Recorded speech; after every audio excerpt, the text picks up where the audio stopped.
Monsieur le ministre, la parole est à Madame Marie-Louise Faure. Merci, Monsieur le Président. Ma question s'adresse au Premier ministre.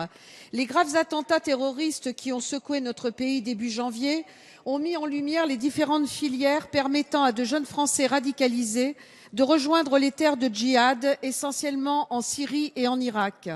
Que ce soit Moussa Koulibaly, auteur de la très grave agression de nos soldats à Nice, que ce soit Mehdi Nemmouche, l'assassin du musée juif de Bruxelles, Ayad Boumedienne, la compagne de Koulibaly, le meurtrier de Montrouge et de l'hypercacher, ou encore la sœur de Mohamed Merah, les jeunes de l'UNEL et les centaines de personnes qui se rendent en Syrie, ils ont tous un point commun, le passage à un moment donné de leur parcours par la Turquie, véritable sas d'entrée vers le djihad.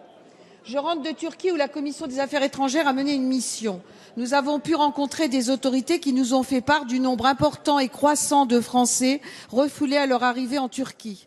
Monsieur le Premier ministre, notre coopération en matière sécuritaire avec la Turquie est essentielle et les ratés du système Kéops, la mascarade médiatisée du retour de 3 djihadistes, dont le mari de Souad Merah en septembre dernier, ont permis de renouer efficacement avec les Turcs, suite notamment au déplacement sur place du ministre de l'Intérieur.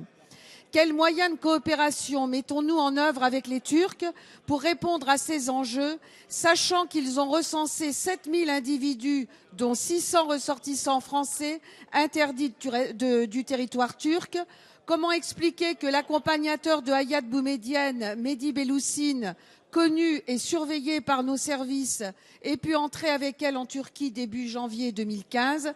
Et pouvez-vous nous dire enfin, Monsieur le Premier ministre, combien de Français revenant du djihad ont été renvoyés vers la France depuis la Turquie ces derniers mois? Merci. La parole est à Monsieur Bernard Cazeneuve, ministre de l'Intérieur.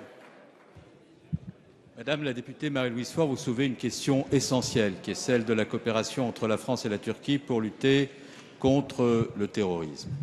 Et vous avez eu raison de souligner qu'il y avait des manquements dans cette coopération depuis de nombreuses années. Pour des raisons qui tiennent d'abord au fait que la discussion entre nos services concernant l'identification par les autorités turques des ressortissants européens se rendant en Turquie était compliquée en raison d'un déficit de communication. Nous communiquons désormais aux autorités turques l'identité de tous ceux dont nous savons qu'ils sont partis en Syrie et peuvent transiter vers la Turquie, de manière à faciliter leur retour, leur refoulement, avant même qu'ils ne rejoignent le théâtre des opérations terroristes ou au moment de leur retour.